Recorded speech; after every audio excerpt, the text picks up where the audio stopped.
साथियों, मैं चंदन और स्वागत करता हूं आपका आपके अपने YouTube चैनल चंदनपुर में। दोस्तों, आज हम पढ़ेंगे इंडियन पॉलिटी। ये इंडियन पॉलिटी का फर्स्ट लेक्चर होगा जिसमें हम आपको संविधान के बारे में बताएंगे। हम स्टार्ट करते हैं इंडियन पॉलिटी।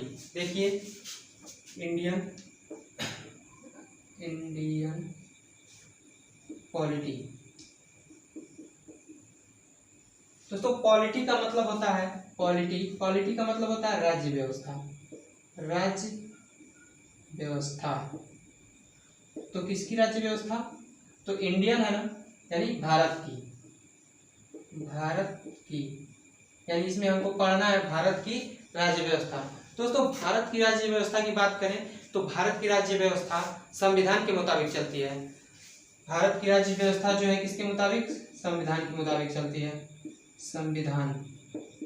अब बात आता है हमारा संविधान। दोस्तों, संविधान के बारे में अगर हम बात करें तो सबसे पहले ये जानेंगे कि संविधान किसे कहते हैं, संविधान की परिभाषा क्या होती है, संविधान कितने प्रकार का होता है, जो प्रकार है उनको कैसे बांटा गया है। तो आइए देखते हैं हम संविधान के बारे में। दोस्तों, संविधान की बात करें,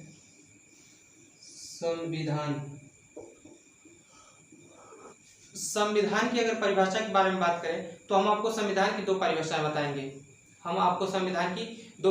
बताएंगे।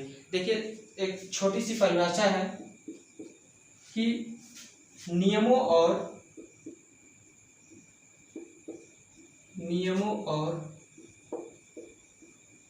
कानूनों की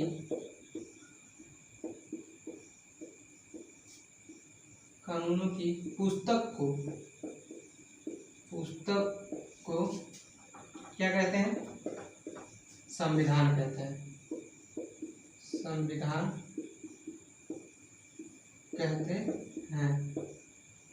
जी दोस्तों, ये एक सिंपल परिभाषा है संविधान की। नियमों और कानूनों की जो पुस्तक है उसी को हम संविधान कहते हैं।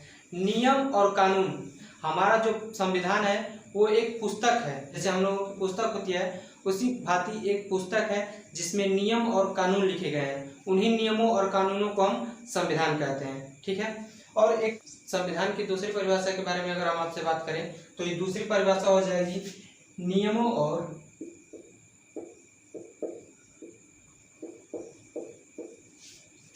विनियमों का संग्रह।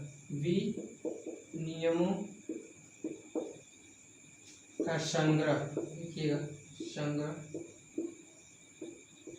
जिससे किसी देश या मान लीजिए कोई देश है, ठीक है, ध्यान से एकदम समझिएगा, हम आपको समझाते हैं एक उदाहरण के मुताबिक।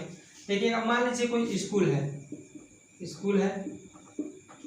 स्कूल का कुछ नियम होता है, स्कूल को चलाने के लिए कुछ नियम लगाए होते हैं। हम आपको पहले वाले परिभाषा में बताए थे कि नियम और कानून, उस पुस्तक में नियम और कानून, तो उन्हीं नियम और कानून को हम संविधान कहेंगे। यहाँ पर दूसरी परिभाषा में हम एक उदाहरण दिए, मान लीजिए कोई स्कूल है, स्कूल को चलाने के लिए उसके कुछ नियम होते हैं। मान लीजिए स्कूल को चलाने के कुछ नियम है कि स्कूल रोज 10 बजे से चलता है, रोज 10 बजे से स्टार्ट हो जाता है स्कूल, ठीक है, यानी। और दूसरा मान लीजिए नियम है, ये फर्स्ट नियम था। दूसरा नियम है कि सभी को नहा के आना है, सभी को नहा कर स्कूल आना है।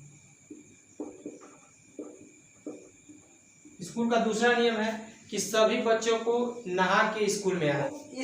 ये जो है ये नियम है, किसके नियम है? स्कूल के नियम है। इन नियमों को हम स्कूल का संविधान कहेंगे क्योंकि ये नियम स्कूल को चलाने के लिए लगाए गए हैं।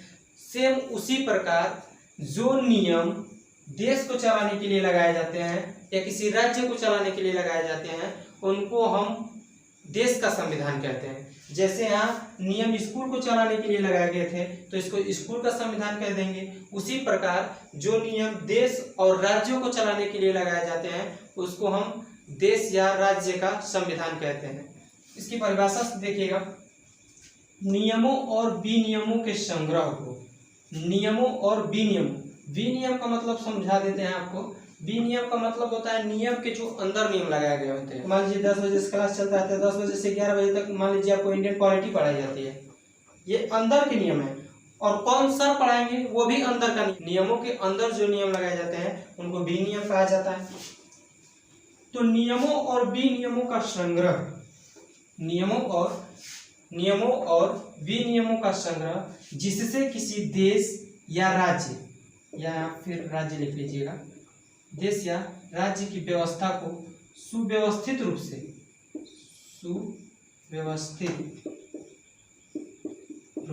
यानी अच्छे प्रकार से चलाया जाता है, उसको हम संविधान कहते हैं। नियमों और विनियमों का संग्रह जिससे किसी देश या राज्य को सुव्यवस्थित रूप से अच्छे ढंग से चलाया जाता है, उसको हम संविधान कहते हैं। तो दोस्तों, अब हम बात करेंगे संविधान के प्रकार के बारे में। तो देखते हैं संविधान कितने प्रकार का होता है। तो फ्रेंड्स, संविधान दो प्रकार का होता है। एक होता है लिखित संविधान,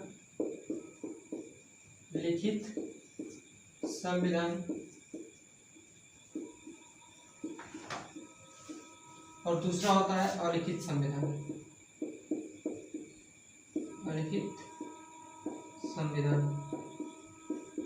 दोस्तों, लिखित और अलिखित का नाम सुन के ये आपको अनुमान हो गया होगा कि जो संविधान लिखा गया होता है उसको लिखित संविधान कहते हैं, और आप ये भी सोच रहे होंगे कि जो संविधान नहीं लिखा गया है उसको अलिखित संविधान कहते हैं। आइए हम बताते हैं कि लिखित और अलिखित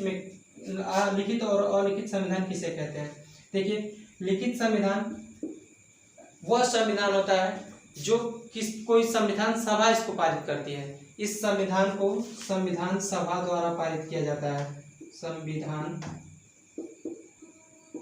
सभा द्वारा पारित किया जाता है।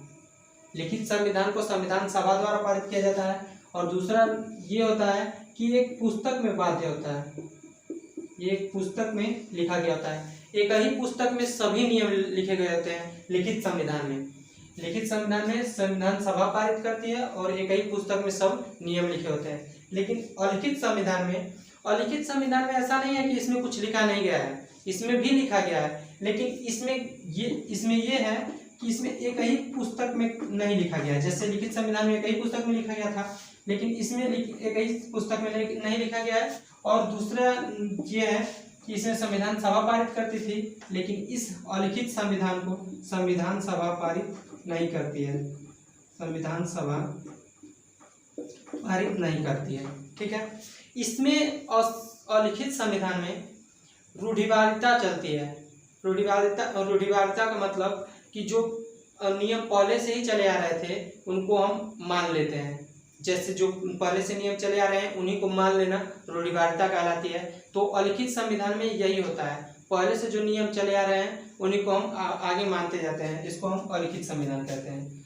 तो लिखित संविधान और अलिखित संविधान हो गया। अब यहाँ से प्रश्न पूछता है कि सबसे पहला लिखित संविधान किस देश का है?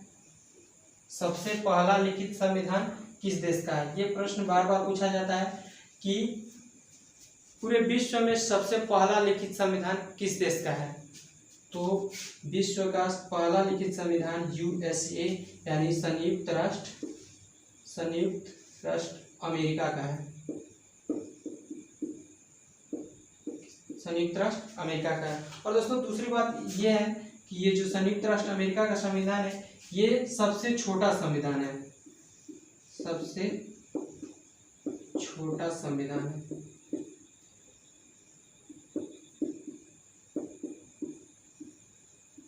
सबसे छोटा संविधान है। लिखित संविधान में पूछता है कि सबसे पहला लिखित संविधान किस देश का है? तो USA अमेरिका का। और ध्यान रखने वाली बात यह है कि सबसे छोटा संविधान है। अमेरिका के बारे में बात करें तो 4 जुलाई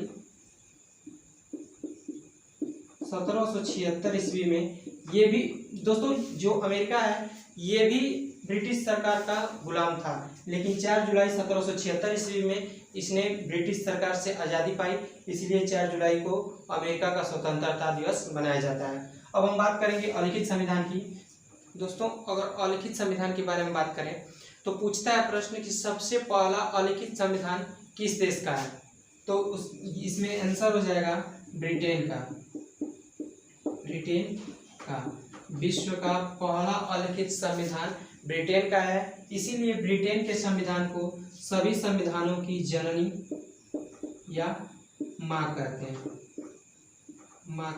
सभी संविधानों की जननी या माँ कहते हैं। दोस्तों ये हो गया हमारा बात संविधान की परिभाषा, संविधान के प्रकार और विश्व का पहला लिखित संविधान संयुक्त राष्ट्र अमेरिका, ये सबसे छोटा संविधान है। और अलिखित संविधान ब्रिटेन का सबसे पहला अलिखित संविधान है और इसीलिए इस संविधान को संविधान की जननी या माता कहते हैं। अब हम आगे बढ़ते हैं। जब आंदोलन होने लगे, जब आंदोलन हुए तब भारतवासियों के जहन में ये बैठ गया कि अब हमारा भारत देश आज़ाद हो जाएगा। तब आंदोलनों के समय ही कह सकते हैं, संविधान की मांग शुरू हो गई। तो 1922 ईस्वी में, अब जो प्रश्न बताएंगे वो प्रश्न एग्जाम में हमेशा पूछे जाते हैं, देखिएगा। 1922 ईस्वी में संविधान की मांग महात्मा गांधी जी ने रखी। महात्मा गांधी ने भारतीय संविधान की मांग रखी, लेकिन इनके संविधान की जो मांग थी उनको ब्रिटिश सरकार द्वारा नकार दिया गया, यानी इनके मांग को पूरा नहीं किया गया। सन 1922 ईस्वी में महात्मा गांधी जी के मांग को नकार दिया गया। उसके बाद ये बात बहुत इम्पोर्टेंट है, संविधान सभा की मांग। दोस्तों ये गांधी जी संविधान की मांग किए थे। संविधान सभा और संविधान में अंतर होता है, हम आगे आपको बता देंगे। तो सन 1934 ईस्वी में भारतीय संविधान सभा की मांग एम एन राय ने सबसे पहले रखी थी। दोस्तों एम एन राय का फुल फॉर्म होता है मानवेंद्र नाथ राय।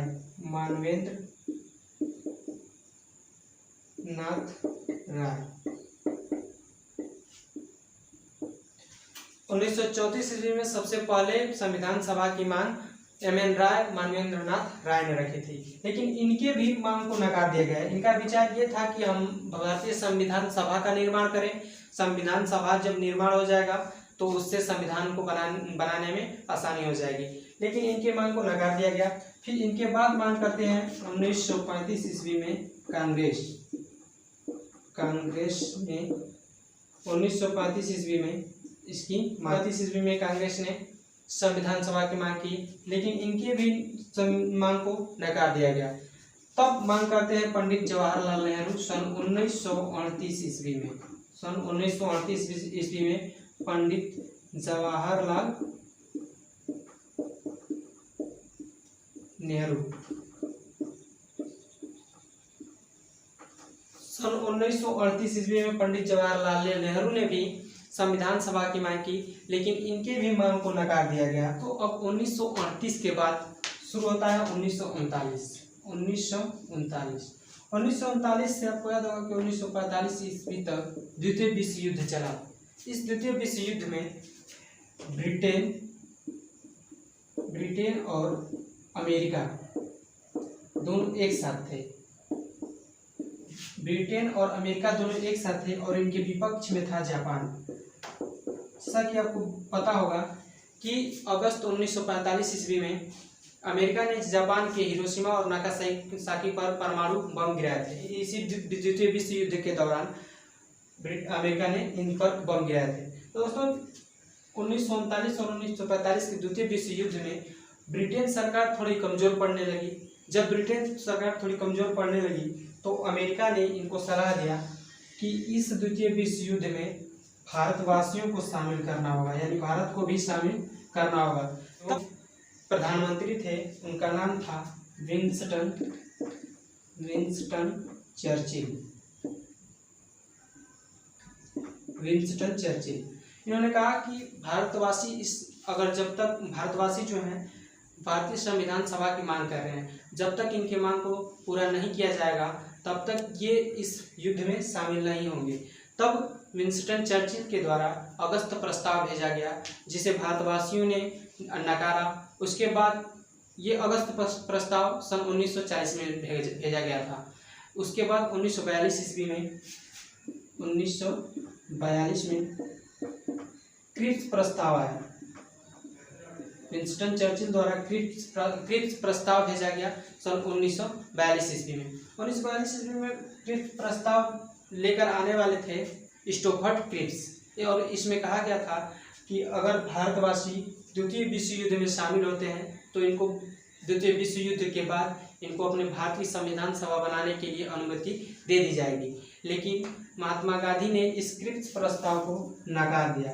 उन्होंने कहा कि ये अंग्रेज पहले भी ऐसे बहुत सारे वादे कर चुके हैं जिसको उन्होंने पूरा नहीं किया, और क्या पता कि ये वादा भी पूरा करें या ना करें। इसके बाद 1939 से 1945 ईस्वी तक द्वितीय विश्व युद्ध चला, और द्वितीय विश्व युद्ध के दौरान ब्रिटिश सरकार ने जीत हासिल की।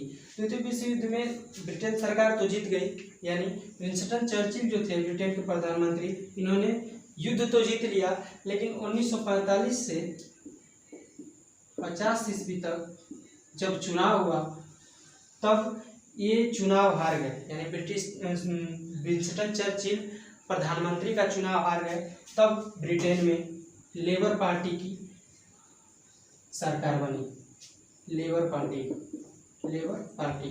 इस लेबर पार्टी की सरकार बनी। और जब ब्रिटेन के प्रधानमंत्री क्लीमेंट एटली बने, तब क्लीमेंट एटली ने भारत में एक मिशन भेजा जिसका नाम है कैबिनेट मिशन। यहाँ से सवाल पूछे जाते हैं कि कैबिनेट मिशन भारत कब आया, तो आपको याद रखना है इसका डेट 24 मार्च 1946 को कैबिनेट मिशन भारत आया था। और इस कैबिनेट मिशन में 3 सदस्य थे।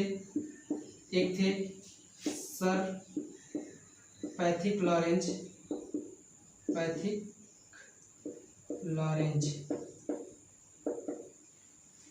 एक थे सर पैथिक लॉरेंज, और दूसरे थे एबी अलेक्जेंडर,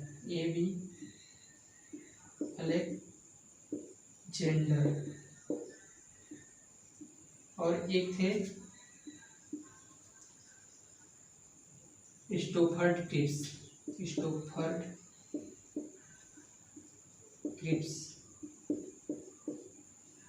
ठीक है, 24 मार्च 1946 ईस्वी को कैबिनेट मिशन भारत आया था। इसमें जो सर पैथिक लॉरेंज थे वो इस कैबिनेट मिशन के अध्यक्ष थे। सर पैथिक लॉरेंज अध्यक्ष थे किसके? कैबिनेट मिशन के। दोस्तों, इस कैबिनेट मिशन का भारत आने का मुख्य कारण यही था कि भारतीयों से बात की जाए और संविधान सभा का निर्माण हो, जिससे संविधान बनाया जा सके। तो दोस्तों, जब कैबिनेट मिशन भारत आया तब इन्होंने भारतीयों से बात की, और इनके सिफारिश पर, यानी इस कैबिनेट मिशन की सिफारिश पर संविधान सभा के सदस्यों का चुनाव हुआ। जो चुनाव हुआ वो 389 सीटों पर हुआ, उसको हम अगले वीडियो में देखेंगे। तो आज के लिए बस इतना ही, धन्यवाद।